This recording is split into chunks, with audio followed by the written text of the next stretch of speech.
Anne-Madeleine Heinemann travaille à l'aéroport de Genève, dans la zone internationale. Avec d'autres aumôniers, elle accompagne des requérants d'asile et des réfugiés. Un job fait pour moi, comme elle aime à dire. C'est passionnant parce que je rencontre des êtres humains du monde entier à chaque fois que je viens. Donc je ne sais même pas qui je vais rencontrer parce qu'il y a de nouveaux arrivants. Et c'est très touchant d'apprendre à connaître les gens, d'avoir une relation de confiance qui s'établit. Et souvent, c'est un lien qui va durer longtemps. Bon, j'ai travaillé très longtemps à la Croix-Rouge avec des migrants. Et j'avais donc déjà le goût de cette population. Et quand ma collègue Véronique Eger a décidé de prendre sa retraite, elle est venue sa retraite anticipée, elle est venue me voir en me disant écoute, je te verrais bien avoir mon job, est-ce que tu as envie de postuler? Et puis c'est vrai que c'était la bonne chose au bon moment pour moi. C'est un truc interne. Beaucoup de choses, on les apprend sur le terrain et aussi en faisant des formations supplémentaires par la suite en fonction des besoins. C'est quand même un métier très très polyvalent et très différent suivant où on l'exerce. Les gens ne savent pas ce que c'est et ça me plaît beaucoup. Donc je me fais un plaisir de donner le titre de ma profession à qui veut l'entendre. Et puis chaque fois même dans des restaurants, ça entraîne des conversations avec des gens que je ne connais pas du tout, qui me disent mais qu'est-ce que c'est diacre, qu'est-ce que vous faites, enfin c'est passionnant. Souvent j'encourage les gens à venir voir ce qu'on fait et puis de rencontrer mes collègues, de nous rencontrer les gens avec qui on travaille et d'ailleurs réciproquement ils sont très heureux d'avoir des visites, des gens qui s'intéressent à eux et je crois que comme ça ils se rendent compte de la richesse de notre travail et en général ils sont très enthousiastes et je pense que ça peut faire envie de faire ça. C'est un cadeau de pouvoir faire ça, d'avoir un ministère comme ça. J'ai vraiment aucun problème du fait que je sois une femme, au contraire je pense qu'il y a un certain nombre d'avantages et puis aussi par rapport au fait que je sois diacre et pas pasteur, je ne voudrais pas être pasteur, c'est pas ma vocation et je collabore extrêmement bien avec mes collègues pasteurs qui ont tout à fait d'autres compétences que je n'ai pas et c'est très très complémentaire, c'est magnifique. Christophe Ribon est animateur auprès des jeunes. Un chemin qu'il s'est tracé au fil du temps, un chemin tout en équilibre. Je crois qu'on ne le fait pas pour la reconnaissance ou pour le fait de se balader dans la rue puis que les gens nous aident ou nous reconnaissent. C'est animer des groupes de jeunes, groupes d'ados, âge du cycle d'orientation, âge du collège pour les Genevois, bien sûr, pour la maturité.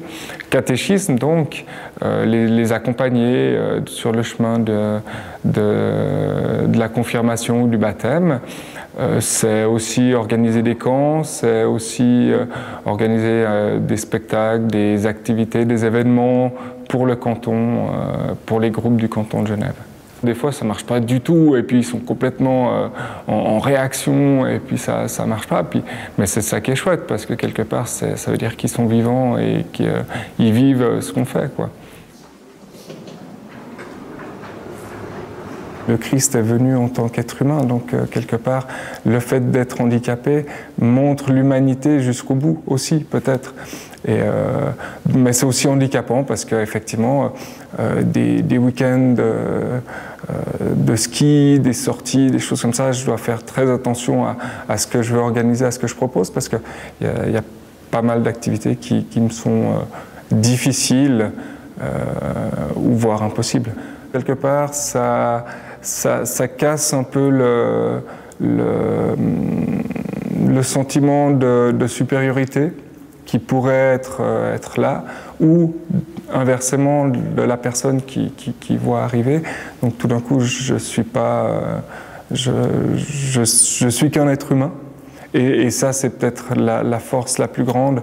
Ce que je veux vivre dans ma vie, je le vis dans mon métier, et inversement. Tout d'un coup, tout prend forme et tout se répond. Et ça, voilà, si la question elle est de se poser, de savoir si on veut se lancer là, je crois que c'est ça qu'il faut se dire.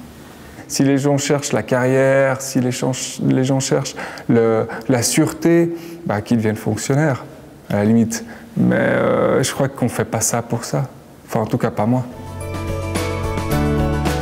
Philippe Rohr arpente la prison de Chandelon à Genève. Il offre une présence apparemment inutile et pourtant si nécessaire.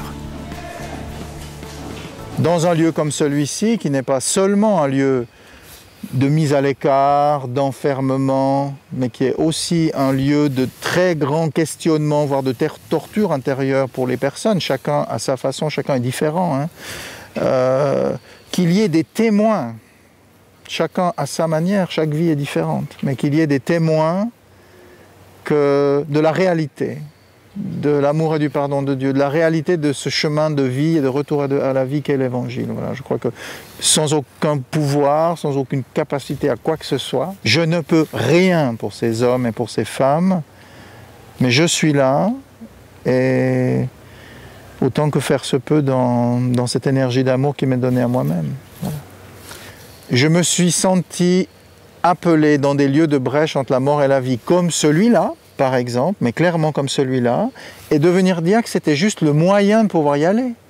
Parce que si je frappais à la grille il y a 8 ans, en disant voilà je viens, puis on me dit mais vous faites quoi dans la vie? Ben je suis directeur d'une agence de pub. On m'aurait dit mais belle idée, c'est un peu plus loin sur le chemin. Ce que ça m'apporte, c'est des rencontres au désert, dans la nudité de notre existence telle qu'elle est réellement, malgré toutes les comédies qu'on se joue dans nos rôles professionnels, notamment. Là, on a une rencontre au désert, d'être à être.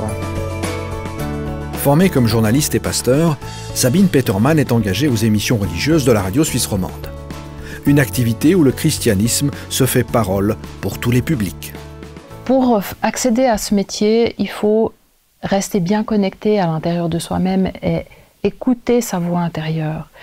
Mon origine vient plutôt de milieu athée, notamment mes parents. Mes 2 parents étaient profondément athées et qui se sont beaucoup moqués de moi. Quand j'étais enfant, on me disait la mômière, on m'appelait la mômière. Et donc, jusqu'à mes examens finaux de théologie, pour moi, ça a été un grand conflit intérieur d'arriver à être moi-même, à m'affirmer, tout en sachant très bien que j'avais des réflexions extrêmement désobligeantes de la part de ma famille. Quand il y a eu la possibilité de postuler pour aller à la radio, ça n'a pas fait l'ombre d'un doute. Je me sens vraiment au service de la marge, au service des distancés de l'Église, et dans ce poste-là, j'ai l'impression que je peux mieux le faire qu'au sein même de l'Église, dans une paroisse, dans un mandat traditionnel. Une étude universitaire rendue publique cette semaine dresse un panorama des collectivités. Je crois qu'aujourd'hui, le christianisme a encore une actualité et il faut aller chercher dans le vocabulaire, dans les mots, retraduire ce message en langage actuel. Et on a besoin de jeunes pour ça. Donc il ne faut pas avoir peur et se laisser emprisonner dans le côté peut-être plus figé de l'institution, de l'Église, du ministère. Mais innover